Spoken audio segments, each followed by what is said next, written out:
वाह विश्वगुरु वाह आपनार बाबेतो एटा तालिए हो जाय दियकसुन आपनार घृणामूलक भाषणे आंतरराष्ट्रीय पर्यायतो रजन जनाय गइसे प्रधानमंत्री नरेंद्र मोदीर मुसलमान विरोधी मनोभावक লৈ ইতিমধ্যে आंतरराष्ट्रीय पर्यायतो यार चर्चा लाभ करिसे सिंगापुरर टेलिभिजन चेनेलत मोदीर मुसलमान विरोधी मंतव्यक मोदीर इस्लामोफोबिया नामाकरणे बातरी प्रकाशित हल सी केवल इमानते रुआ नाई विश्वविख्यात टाइम्स मैगाजिनत प्रकाश पाले निर्वाचनी सभात मोदीर मुसलमान विद्वेषी मंतव्यर बातरी आंतरराष्ट्रीय पर्यायत बदनामी होइसे भारतर प्रधानमंत्रीर मुसलमान विद्वेषी भाषण ভাল কামত চৰ্চা হোৱাতেন আমিয়ে গৌৰৱ কৰিলোহেঁতেন কিন্তু এই ধৰণে চৰ্চা চলাটো আমাৰ বাবে লাজৰ বিষয় হোৱা নাইনে অন্ধভক্তসকলে বিশ্বগুৰু সজাব খোজে প্ৰধানমন্ত্ৰী নৰেন্দ্ৰ মোদীক কিন্তু এনেকৈ বেয়া দিশতহে চৰ্চা চলিব লাগেনে আপোনালোকৰ বিশ্বগুৰু ইয়াক লৈ আমি গৌৰৱ কৰিম নেকি অন্ধভক্তসকল আন্তঃৰাষ্ট্ৰীয় পৰ্যায়ত मोदीर मुसलमान विद्वेषी मंतव्य चर्चा लाभ करार पाछतो किन्तु सांघातिक धरणे निमाती कइनार भावत अवतीर्ण होइसे भारतीय निर्वाचनी आयोग निर्वाचनी आयुक्तসকলো हाथ साबती बहि आछे जी क्षेत्रत नेकी 48 घंटार बारे हलेও निर्वाचनी प्रचारत बाधा आरोप करिब लागिसिल देशर प्रधानमंत्रीर क्षेत्रत किन्तु केनेकैनो এই निर्देश दिए बा व्यवस्था ग्रहण करे ककसुन এই आयुक्तসকলৰ মাজত দুজনকটো प्रधानमंत्री नरेंद्र मोदीर अध्यक्षताते निर्वाचित करा হৈছে निर्वाचनी आयोगर निश्चुपता किमान लज्जाजनक হ'ব পাৰে অথচ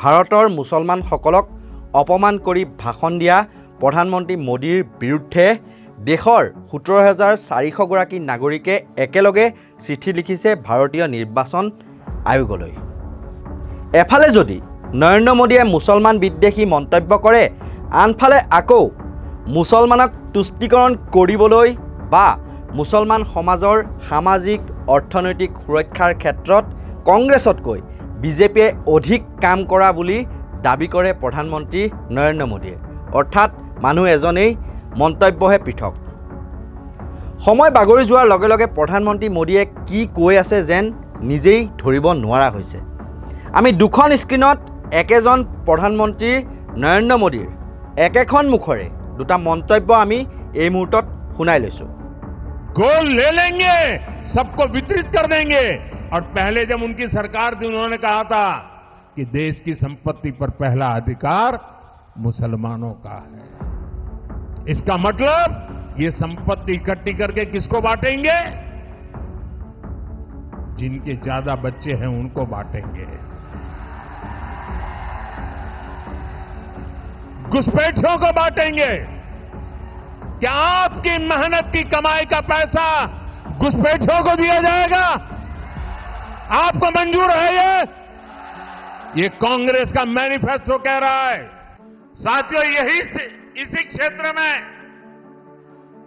3 तलाक से पीड़ित कितनी ही बेटियों का जीवन तबाह हो गया था और सिर्फ बेटियों का नहीं और 3 तलाक के कारण मुसीबत में आई उस बेटी उसके पिता भाई परिवार सब परेशान हो जाते थे अब मोदी ने 3 तलाक के खिलाफ कानून बनाकर उनका जीवन भी सुरक्षित किया है हमारे भारत के मुसलमान भाई बहनों के लिए हज का कोटा बढ़ाएं आज न सिर्फ भारत का हज का कोटा बढ़ा है बल्कि वीजा नियमों को भी आसान बनाया गया है শুনিলে নহয় এবাৰ মুছলমানক তীব্ৰ ভাষাৰে নিন্দা বা গালি আনফালে আকৌ 3 তালাক হজ যাত্ৰাৰ প্ৰসংগৰে মুছলমানক তুষ্টিকৰণ এটা কথা এখিনতে উল্লেখ কৰি থওঁ প্ৰধানমন্ত্ৰী নৰেন্দ্ৰ মোদীয়ে প্ৰাক্তন প্ৰধানমন্ত্ৰী মনমোহন সিঙৰ মন্তব্যৰ সম্পূৰ্ণৰূপে ভুল ব্যাখ্যা কৰিছিল 2006 চনৰ 9 ডিচেম্বৰত সেই সময়ৰ প্ৰধানমন্ত্ৰী মনমোহন সিঙে ৰাষ্ট্ৰীয় উন্নয়ন পৰিষদৰ বৈঠকত কৈছিল অনুসূচিত জাতি আৰু জনজাতি OBC মহিলা শিশু সংখ্যালঘুসকলক উন্নয়নমূলক প্ৰকল্পসমূহৰ ক্ষেত্ৰত অগ্ৰাধিকাৰ দিয়া হ'ব। প্ৰাক্তন প্ৰধানমন্ত্ৰী ডক্টৰ মনমোহন সিঙৰ বক্তব্যৰ সাৰমৰ্মও সেয়াই আছিল যে দেশৰ পিছপৰা অনুসূচিত জাতি জনজাতিৰ লগতে মুছলমান সম্প্ৰদায়কো সাঙুৰি দেশৰ সন্তুলিত বিকাশ সাধন কৰা। এই সম্প্ৰদায়সমূহক বিকাশ যাত্ৰাত সাঙুৰি নল'লে দেশৰ সামগ্ৰিক বিকাশে কেতিয়াও গতি লাভ কৰিব নোৱাৰিব। কিন্তু প্ৰধানমন্ত্ৰী নৰেন্দ্ৰ মোদীয়ে কোৱাৰ দৰে ক'ত লিখা আছে যে মহিলাসকলৰ মংগলসূত্ৰ কাঢ়ি নিব বা নিছিল? এয়া নিশ্চয়কৈ ভুল ব্যাখ্যা নহয়নে? ক'ত লিখা আছে মন্দিৰ বা মঠৰ পৰা ধন উলিয়াই মছজিদসমূহত বিলাই দিব? ঠিক সেইদৰে কংগ্ৰেছৰ ন্যায়পত্ৰত লিখা মতে মজুৰি বা দৰমহাৰ ক্ষেত্ৰত বৃদ্ধি পোৱা অসমানতা আঁতৰ কৰা হ'ব বা সেই ক্ষেত্ৰত সমতা স্থাপন কৰা হ'ব। অমিত শ্বাহ বা নৰেন্দ্ৰ মোদীয়ে কোৱাৰ দৰে ইয়াত কংগ্ৰেছে ক'ত মঠ মন্দিৰৰ কথা লিখিলে কওকচোন? দেশৰ 70%ৰো অধিক লোক ST SC বা OBCৰ, তথাপি তেওঁলোকৰ বেপাৰ বাণিজ্যৰ ক্ষেত্ৰতেই হওক যিকোনো ক্ষেত্ৰত উচ্চ পদ লাভৰ ক্ষেত্ৰতেই হওক বা বিভিন্ন ক্ষেত্ৰৰ সেৱাত স্থান লাভ কৰাৰ ক্ষেত্ৰতেই হওক তেওঁলোক পিছপৰি ৰৈছে। তেন্তে আপোনালোকে এটা কথা কওকচোন, কংগ্ৰেছৰ ন্যায়পত্ৰত ক'ত লিখা আছে যে মহিলাসকলৰ মংগলসূত্ৰ বা সকলোৰে ধন সম্পদ সকলো কাহিনী সংখ্যালঘু মুছলমানসকলক দি দিব বুলি? অৰ্থাৎ ভুৱা বা ভুল প্ৰচাৰেৰে স্বয়ং প্ৰধানমন্ত্ৰী নৰেন্দ্ৰ মোদী আৰু কেন্দ্ৰীয় গৃহমন্ত্ৰী অমিত শ্বাহে কংগ্ৰেছৰ বিৰুদ্ধে যুঁজখনত অৱতীৰ্ণ হৈছে। ঠিক সেইদৰে কংগ্ৰেছে ৰাষ্ট্ৰীয় জনগণনা কৰা হ'ব বুলি উল্লেখ কৰিছে আৰু তেতিয়া কোন শ্ৰেণীৰ কিমান শতাংশ লোক আছে বা তেওঁলোকৰ বাবে আসন সংৰক্ষণ কিমান শতাংশ আছে সেয়া তন্নকৈ পোহৰলৈ আহিব।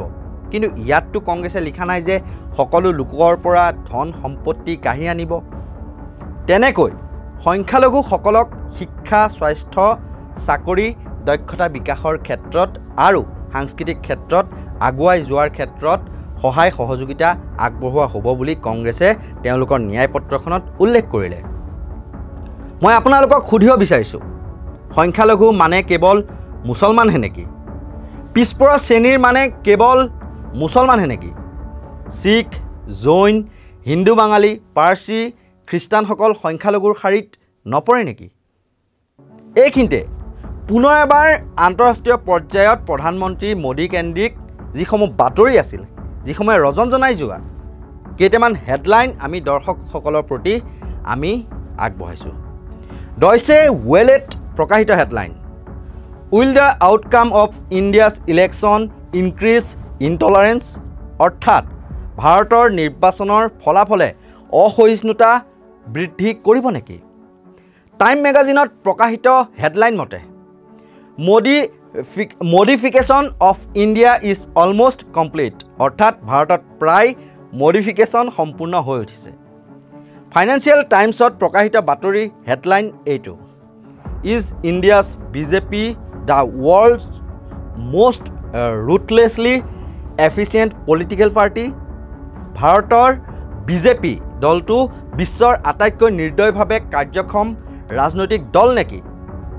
জেকবিন মেগাজিনত প্ৰকাশিত এটা headline, Narendra Modi is preparing new attacks on democratic rights. অৰ্থাৎ গণতান্ত্ৰিক অধিকাৰৰ ওপৰত নতুন আক্ৰমণৰ প্ৰস্তুতি চলাইছে নৰেন্দ্ৰ মোদীয়ে। আৰু অসংখ্য হেডলাইন আছে, তাৰ মাজত কেইটামান গুৰুত্বপূৰ্ণ হেডলাইন মই ইংৰাজীতে আপোনালোকক পঢ়ি দিছোঁ। দ্য কনজাৰভেশ্যন অষ্ট্ৰেলিয়ান ৰিচাৰ্চ কাউন্সিলৰ হেডলাইন মতে, with democracy under threat in Narendra Modi's India, how free and fair will this year's election be? ৰিটাৰ্ণছৰ headline, India can grow' fast with or without Narendra Modi. ব্লুমবাৰ্গৰ কেইটামান হেডলাইন এনেকুৱা ধৰণৰ, Modi is making India's election all about himself. Progressive south is rejecting Modi. Modi's campaign may have already peaked. Billionaire rush is pushing India toward autocracy. India's voting machines are raising too many questions. New York Times prakash paise Modi's temple of lies. Mr. Modi has remained deeply popular even as he has become more autocratic. He has paid little price and even found support for his effort to remake India into what analysts have called an illiberal democracy. LA Times প্ৰকাশিত headline এনে ধৰণৰ Why is Biden silent on Modi and India's slide toward autocracy? অৰ্থাৎ আমেৰিকাৰ ৰাষ্ট্ৰপতি Joe Biden মোদীৰ স্বৈৰাচাৰিতাৰ বিৰুদ্ধে নিমাত কিয়? প্ৰধানমন্ত্ৰী নৰেন্দ্ৰ মোদীৰ মুছলমান বিদ্বেষী মনোভাৱ বিৰোধী নেতাৰ লগতে সংবাদ মাধ্যমৰ বাক স্বাধীনতা হৰণেই হওক বা মিছা কথা কোৱাৰ ক্ষেত্ৰতেই হওক ভাৰতীয় গণতান্ত্ৰিক ব্যৱস্থা ধ্বংস কৰা ক্ষেত্ৰতেই হওক বহুকেইটা বাতৰি আন্তঃৰাষ্ট্ৰীয় পৰ্যায়ৰ সংবাদ মাধ্যমসমূহত প্ৰকাশ পাইছে আমি গোটেইবোৰ বাতৰি দেখুৱাটো সহজ নহয় যদিও আমি এবাৰ স্ক্ৰল কৰাই দিছো সেই সমগ্ৰ বাতৰিৰ হেডলাইনসমূহ